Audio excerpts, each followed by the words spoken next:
इतना निर्लज प्रधानमंत्री हमारे देश को मिला है, कभी अमेरिका के आगे नहीं झुके। और ये जो है जाके उनके तलवे मोदी जी चाटते हैं। ये देश प्रेमी नहीं है, ये देशद्रोही है। इन्होंने सिर्फ जो है हिंदू मुसलमान को लड़ाने का काम किया है, राम और कृष्ण के नाम को बेचने का काम किया है। क्या नाम है? जी, मेरा नाम मोहम्मद हामिद रायनी है, मैं प्रवक्ता हूँ सुल्तानपुर कांग्रेस से। आज यहाँ हम लोग हाजिर हैं विधानसभा को घेरने के लिए।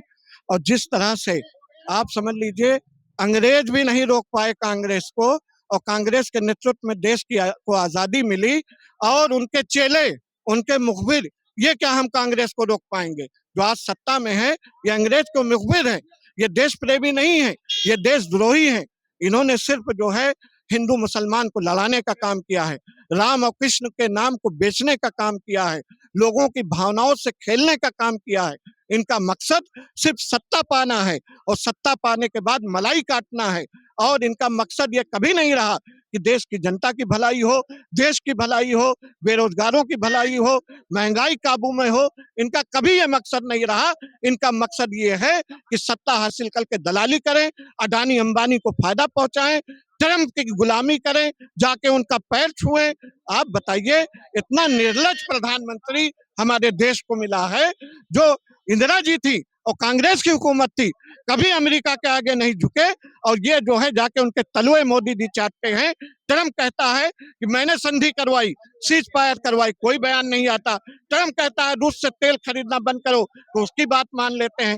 काहे मानते हैं? आप सब देख रहे हैं, स्टीन फाइल जो आई है उसमें मोदी जी का सच छुपा है, मोदी जी का नाम आया है, उनके मंत्री का नाम आया है। लेकिन ये लोग शर्म को पी जाने वाले लोग, निर्लज लोग, इस्तीफा तक नहीं दे रहे हैं। इतने बेशर्म लोग हैं कि नाम आने के बाद पूरी दुनिया में हाहाकार मचा है। बड़े बड़े राजनेता इस्तीफा दे रहे हैं, लेकिन इतने निर्लज लोग हैं, इतने बेशर्म लोग हैं, कुर्सी से चिपके हुए लोग हैं कि शर्म हया इनके अंदर नहीं है। जो बच्चियों का कातिल है एस्टीन, जो बच्चियों का मांस खाने वाला नरभक्षी है, उसके साथ इनका नाम आया। उसके बावजूद ये सत्ता में पकड़े हुए हैं, क्योंकि सत्ता को से इनको फायदा लेना है। ये किसी के जो है वो नहीं है, ना हिंदू के हैं, ना मुस्लिम के, ना सिख, ना ईसाई। ये श्री राम को बेचने वाले लोग हैं, श्री कृष्ण को बेचने वाले लोग हैं। और कांग्रेस राहुल जी के नेतृत्व में इनको उखाड़ फेंकेगी। कई कार्यकर्ताओं को नजरबंद किया गया, नेताओं को भी नजरबंद किया गया। नजरबंद मैं सुल्तानपुर से कैसे आया हूं मैं जानता हूं। सुल्तानपुर और पूरे यूपी में कार्यकर्ताओं के घर पुलिस, आप बताइए, इतनी सक्रिय अगर योगी की पुलिस अपराधियों को पकड़ने में होती तो आज पूरी दुनिया में यूपी अपराध में नंबर 1 ना होता। लेकिन कांग्रेस के कार्यकर्ताओं को और कांग्रेस के नेताओं को कि विधानसभा घेरने ना पहुंचे लखनऊ, उनको रोका गया, उनके घरों में नजरबंद किया गया। उसके बावजूद हम लोग निकल के और कुर्बानी दे के यहाँ तक पहुंचे हैं। और मैं कह देना चाहता हूँ योगी और मोदी से, चाहे जितना वो पुलिस लगा ले, चाहे जितनी अपनी ताकत लगा ले, इस देश में बदलाव होना तय है और कांग्रेस का आना तय है। आप आशीष दीक्षित। विधानसभा का घेराव था, लेकिन आप लोग को यहीं पर बैरिकेड करके रोक दिया। ये सरकार जिस तरीके से हम लोगों को रोकने का काम कर रही है, हम लोग अहिंसावादी पार्टी से, हम लोग गांधी के मानने वाले हैं, हम लोग लोकतंत्र के रखवाले हैं, लोकतंत्र को बनाने वाले लोग हैं। हम लोग अपने इस सरकार का के खिलाफ प्रदर्शन करने जा रहे थे, विधानसभा में एक मैसेज देने का काम कर रहे थे कि आप जो कर रहे हैं वो गलत है और ये लोकतंत्र में अधिकार है। मगर जिस तरीके से पुलिस को बैरिकेडिंग किया गया है, यही पुलिस अगर वहां पर जहां अपराध हो रहा है वहां पर भेजी जाए तो अपराध रोक दिया जाए। कल पूरा लखनऊ जाम में रहा है। क्यों जाम में रहा है? क्योंकि पूरे लखनऊ की पुलिस हम कार्यकर्ताओं के घर 4-4 बार जा रही थी, घर खटखटा रही थी, पूछ रही थी कि भैया कहाँ हो, प्रदर्शन करने नहीं जाना है।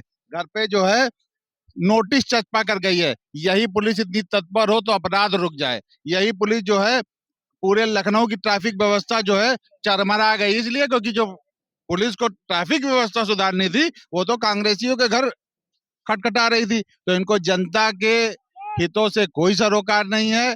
बस इनका सरोकार ये है कि कोई इनके खिलाफ बोले ना, कोई इनके खिलाफ आवाज ना उठाए। सब लोग इनकी जो तानाशाही है उसके सामने घुटने टेक दे। मगर हम लोग राहुल गांधी के मानने वाले लोग हैं। हम लोग राहुल गांधी पे के नेतृत्व को समझने वाले लोग हैं। हम लोग झुकने वाले लोग नहीं, हम लोग राहुल गांधी के बब्बर शेर हैं। इस तानाशाही की सरकार के खिलाफ दहाड़ते रहेंगे। इस तानाशाही सरकार को जगाने का काम के लिए जो जिस हद तक प्रदर्शन करना होगा, हम राहुल गांधी के बब्बर शेर उस हद तक प्रदर्शन करने का काम करेंगे। कहाँ ले जाए?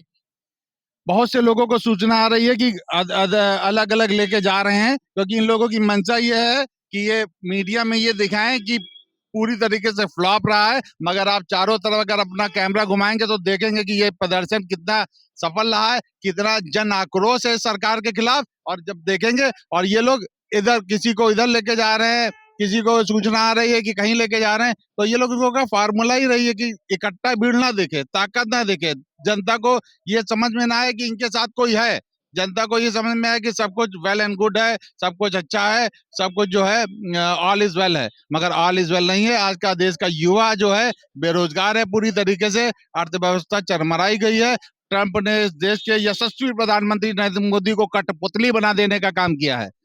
हम लोग बहुत ही जो है आक्रोशित हैं जिस तरीके से ट्रंप ने जो है हमारे देश को कि लोकतंत्र को पूरा कब्जा कर लिया है, अपने इशारे पे इस देश के प्रधानमंत्री को नचाने का काम कर रहा है।